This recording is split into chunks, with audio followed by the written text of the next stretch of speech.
কাল রাতে এমন বৃষ্টি হয়েছে, আর এতে দেখুন ফুল গাছগুলোর কী অবস্থা।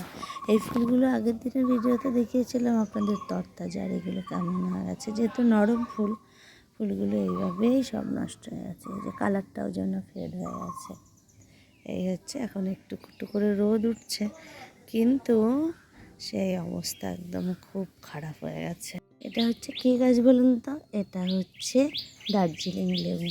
দেখুন কত পরিমাণে ফুল এসছে, আর সাথে এই যে ছোট্ট একটা কুড়ি এসছে। আগের বার কেন জানি না ফুল হয়নি, বাট এবার খুব সুন্দর ফুল হয়েছে। সারা গাছটা পুরো ভরে গেছে ফুলে, কি সুন্দর লাগছে দেখুন। আর এখানে মালবেরি গাছটা এই যে সব পেকে গেছে। অনেক দিন ধরেই ভাবছিলাম আপনাদের সঙ্গে একটুখানি শেয়ার করব, বাট কোনো কারণবশত হয়ে উঠছিল না। পুরো গাছটাতে দেখুন মালবেরি, এত হাওয়া হয়েছে আর কি বলবো, বেশ ভালো লাগছে দেখতে। মালবেরিতে পুরো ভরপুর হয়ে রয়েছে।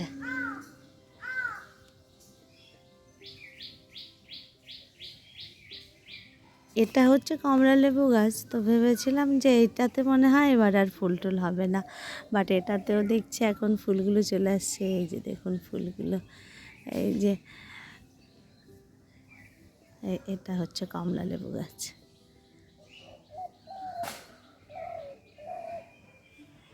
গুড মর্নিং বন্ধুরা, কেমন আছেন সবাই? সাহা সেশন ফ্যামিলির নতুন আরও একটি ব্লগে আমি আপনাদের সবাইকে স্বাগত জানাই। তো আজকে আরেকটা নতুন দিন, আরেকটা নতুন সকাল, আর আমি আমার ব্লগটা শুরু করছি ঠাকুর ঘরে। যেহেতু একাদশীর পরের দিন সকালবেলা ঘুম থেকে উঠেই পুজো করেছি, আর ঠাকুরকে দিয়েছি চিড়ে, দই, মিষ্টি সব দিয়ে ভোগ দিয়েছি। তো ঠাকুরকে ভোগ দেওয়া কমপ্লিট করে নিচে চলে আসলাম, আর আমার একার রান্নাঘরে আমি আবার আমার একার জন্য চা বসিয়ে দিলাম। তো আগে এক গ্লাস গরম জল খেয়ে নিয়েছি, আর এখন আমি চাটা গরম জলের মধ্যে দিয়ে দিয়েছি। এখন একবার ফুটে উঠলে একটু ঢাকা দিয়ে রেখে দেবো 2 মিনিট, তারপরে ঢেলে নেব। আর এই যে আমি মাটির থালায় নিয়ে নিয়েছি চা আর বিস্কিট। মাটির থালা দুটো ভোগের থালা ছিল, সেই দুটো এখানেই থাকে। তো পরিষ্কার পরিচ্ছন্ন ছিল বলে তো আমি নিয়ে নিয়েছি এই দুটোকে ইউজ করতে। যেহেতু ঠাকুরের বাসনগুলো উপরের ঘরেই বেশিরভাগটা থাকে, তো নিচে নামাতে সত্যি সত্যি কষ্ট হয়।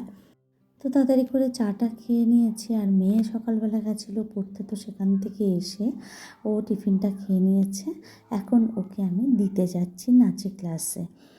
কালকে তো জানেন ও প্রায় 9 ঘন্টা নাচের ক্লাসে কাটিয়েছে, কারণ ওদের বড় একটা কিছু ইভেন্ট আছে, তো তার জন্য ওদের প্রচুর পরিমাণে রিহার্সাল চলছে।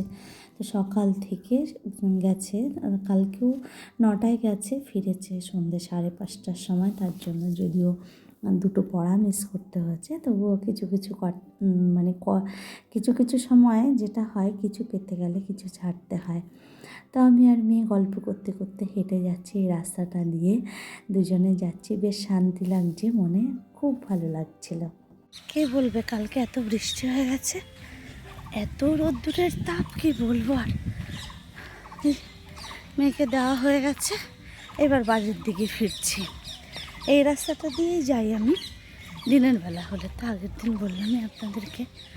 তো এই যে কী রোদের তাপ, পুরো ঘেমে গেছি, চুলটাকেও গুটিয়ে নিয়েছি, এত তাড়াহুড়ো, তো কানের দুলটাও পড়তে। এই ডিউটিগুলি ওর বাপি পালন করে, আর ওর বাপি না থাকলে তখন আমাকে পালন করতে হয়। আর ওর বাপি স্কুটিতে দিয়ে আসে, নিয়ে আসে। আমি যে স্কুটি চালাতে পারি না তা নয়, কিন্তু অনেক দিন ধরে ধরি না বলে একটু অসুবিধা হয়। আর আমরা যেহেতু একটু ভেতরের দিকে থাকি, মিনিট 5 হেঁটেই আমাদের সব কিছু পাওয়া যায়। তো যাই হোক, চলুন, চলে এসছি, আর বাড়ির দিকে চলে যাই। আবার বাড়িতে গিয়ে দেখা করছি আপনাদের সাথে।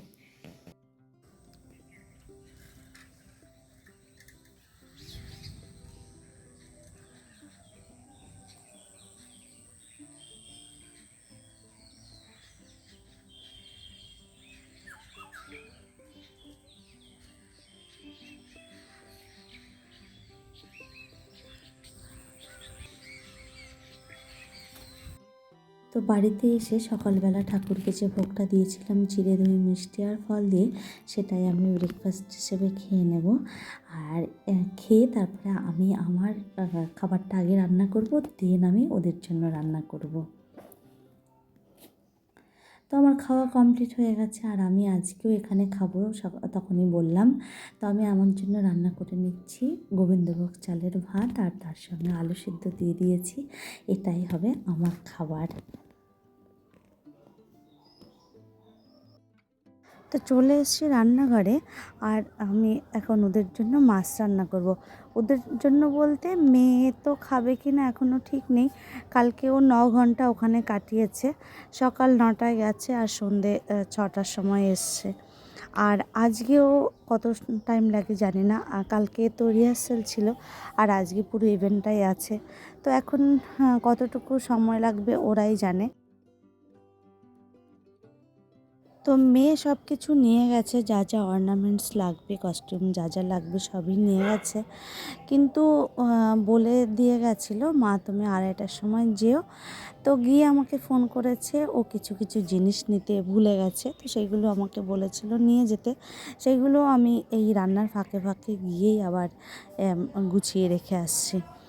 তো যাই হোক, এবার রান্না কমপ্লিট করে ফেলবো, করেই তারপরে আবার ওর কাছে যাব।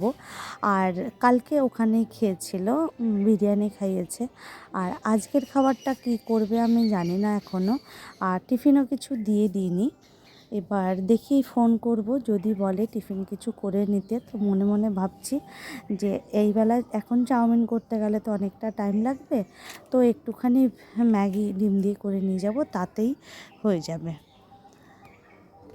তো চলুন রান্নাটা আগে কমপ্লিট করি। রান্নার পরে তো রান্নাটাই মূল কাজ না, রান্না হয়ে গেলে অনেকগুলো কাজ থাকে, সেইগুলো সেরে নেব।